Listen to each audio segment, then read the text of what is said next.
Hello everyone. Today we learn about inertial and non-inertial frame. Without wasting any time, let's begin.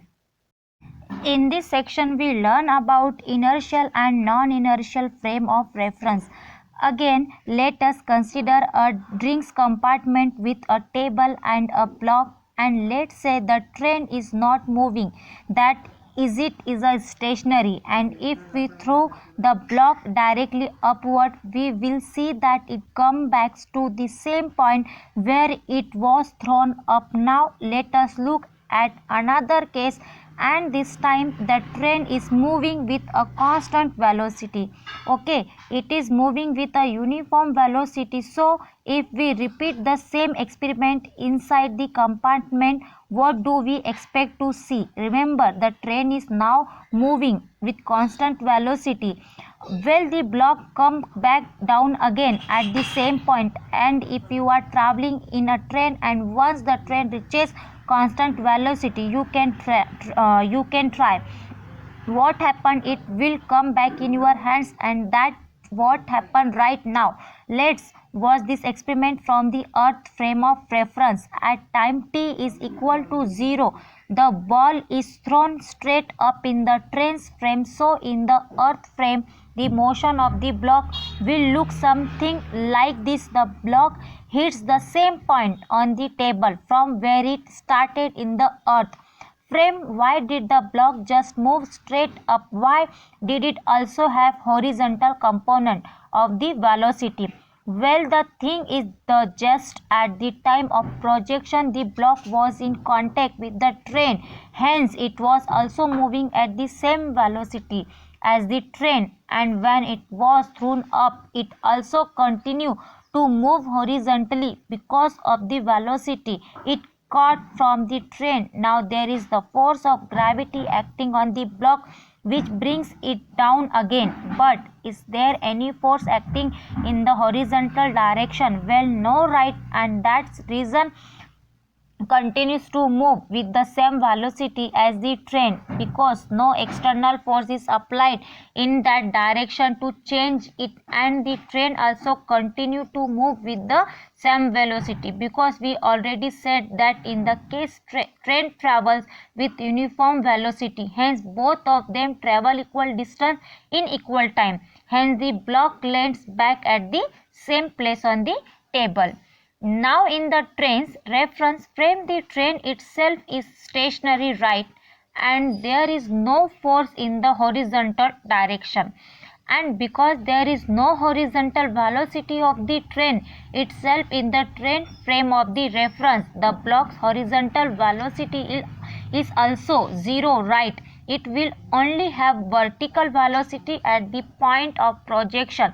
So because its initial horizontal velocity is 0 and no force in the horizontal direction, hence it continues to move with 0 horizontal velocity back at the same place from where it was thrown up. So this kind of frame or this kind of reference are called as inertial frame of reference. Both the train moving with constant velocity and the earth proved to be inertial frame of reference. So what is an inertial frame of reference? Well, the inertial frame of reference is one in which the law of inertia holds. And what is the law of inertia? The law of inertia states that any body is at rest or moving with constant velocity will continue to remain at rest or move with a constant velocity unless an external force is applied to it changing its state of motion.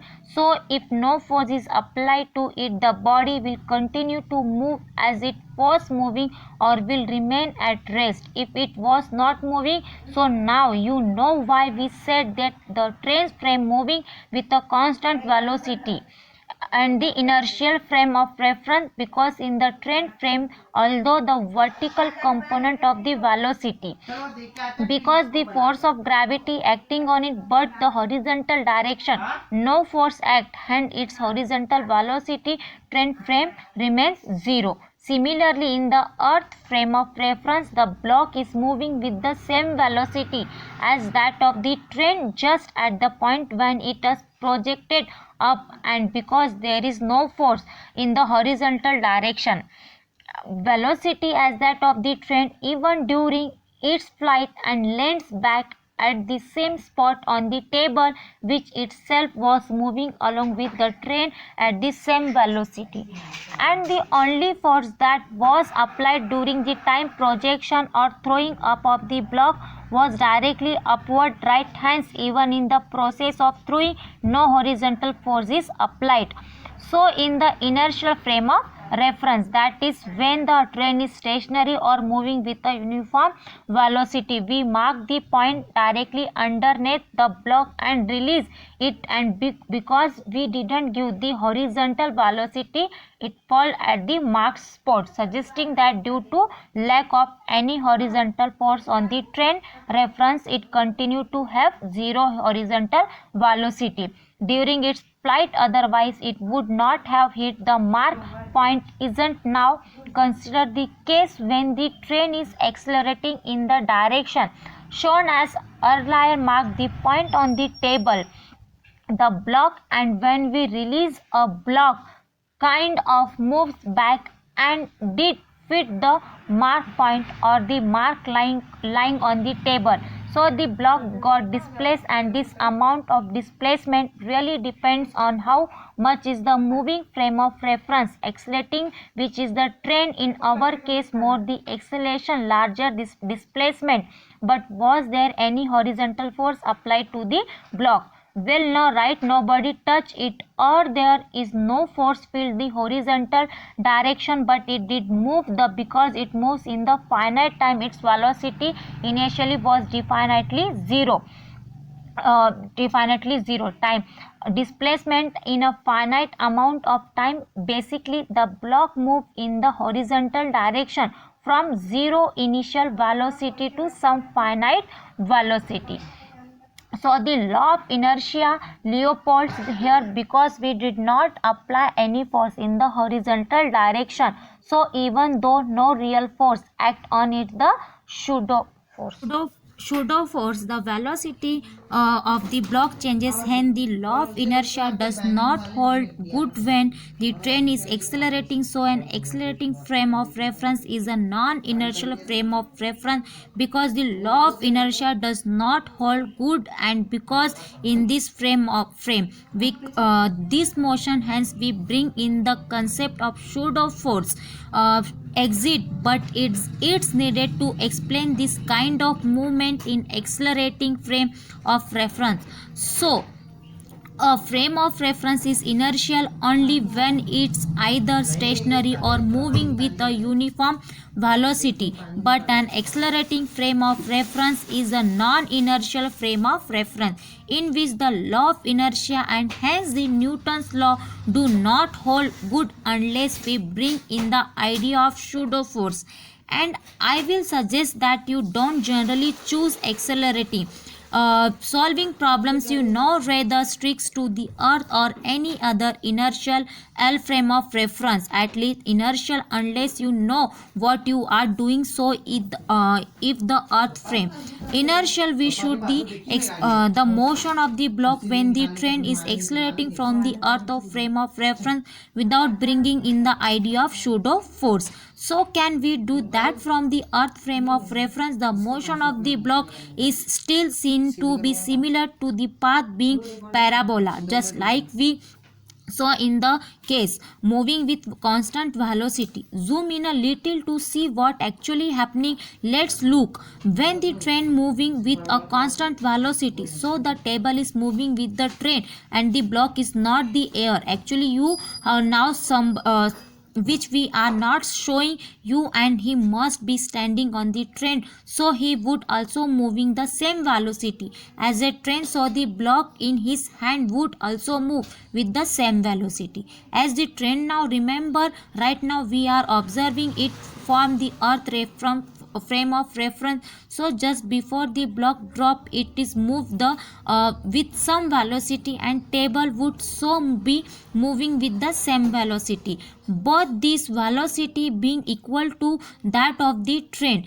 And because the block and the table continue to move with the same horizontal velocity, block will hit the table and a point exactly under the block when it was released, which is, let's say, the center of the table. And if we were to draw the path followed by the block, it will look something like this. Watch is parabola and is a path of projectile, which we'll study in detail in the next chapter. Now let's look at the block from of the earth frame of reference when the train is accelerating. So let's say that at this point of the time we are about to release the block,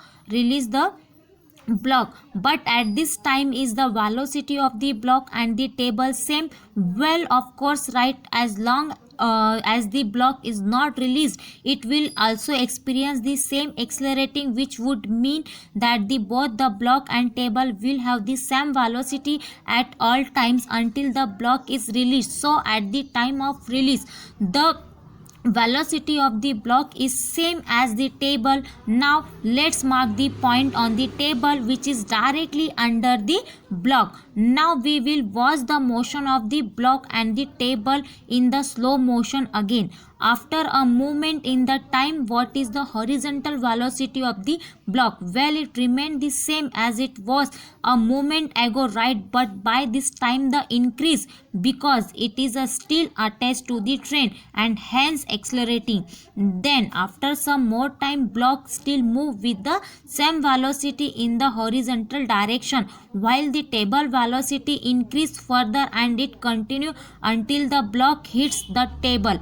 Now if you want to see it more mathematically, then let's say that it was placed from where the block was dropped, because the block moved with a constant velocity. Let us say v naught, which is also the table and the block horizontal velocity, it was dropped, and the accelerating of the block is 0 in the horizontal direction. If the time of flight t naught, the block is displaced by v naught t naught. Now the initial velocity of the table and the mark the time when the block was dropped, and the acceleration of the block is 0 in the horizontal direction. Hence in the time of flight is t naught, the block is displaced by v naught t naught. Now the initial velocity of the table and the mark was dropped is also v naught, but it continued to accelerate with, let us say, an acceleration. Hence the displacement of the mark in time t naught is v naught naught plus half t naught square, second equation of motion, which means then that it got displaced by half by t naught square more than the block. So now we are able to explain this motion of the block from the earth frame of reference without bringing in the idea of pseudo force. So if we look from the earth frame of reference, it is not that the block was moving backward, it was just that the trains or the table velocity kept increases. So the point that had mark on the train kept on moving faster than the block, and hence we got the precipitation from inside the train as if the block was going backwards. But non-inertial frame or accelerating frame, it seemed like the block move direction opposite to that of the acceleration in your personal when you are move forward due to our inertia of movement, because you are moving at the same constant speed with the car, and when the brake are applied, your lower body, which is moving with the car, tries to stop with the car due to the application of the brake, but your upper body still tries to maintain its earlier velocity before coming to rest with the car. But in the reference frame of the car, no force was ever applied to you. So why did you move forward sometime? Solving a problem in an accelerating frame is much easier than visualizing it is in the earth or an inertial frame of reference, but general I would advise not use to non-inertial frame of reference for solving problem. About pseudo force and why does it come in the picture, and we will talk about forces in a later chapter. Now before we end this, there is one little thing that must be pointed out. Is the earth frame really inertial? By the you may have to come back to the part of after you understand circular motion. We will cover that part after introducing the idea of force. Mean why you can take some of my word for earth spins or rotate about its axis, and rotation also causes axle. So the earth frame is rotating, hence it is also accelerating. So how can we treat it to be an inertial frame of reference? Well, let's first calculate the value of this acceleration due to rotation of the earth. If you don't understand how we are calculating it, you will be able to this calculation once you are familiar with, you know, some more topics later. So the radius of the earth is about 6400 kilometer, which is almost 6.4 million meter, and the angular velocity of the earth so the centripetal acceleration, which is what we cause the trough, is omega squared into r, which is turned out to be 0.034 meter per second square, and this acceleration point along the radius of the earth. But the major component of acceleration comes due to the force of gravity, which produces an acceleration of 9.8 meter per second square, which we know as acceleration due to gravity. So this value of centripetal acceleration is less than value of g, hence much of a problem. Moreover, this acceleration is also directed along the radius of the earth, hence any frame that we choose on the surface of the earth will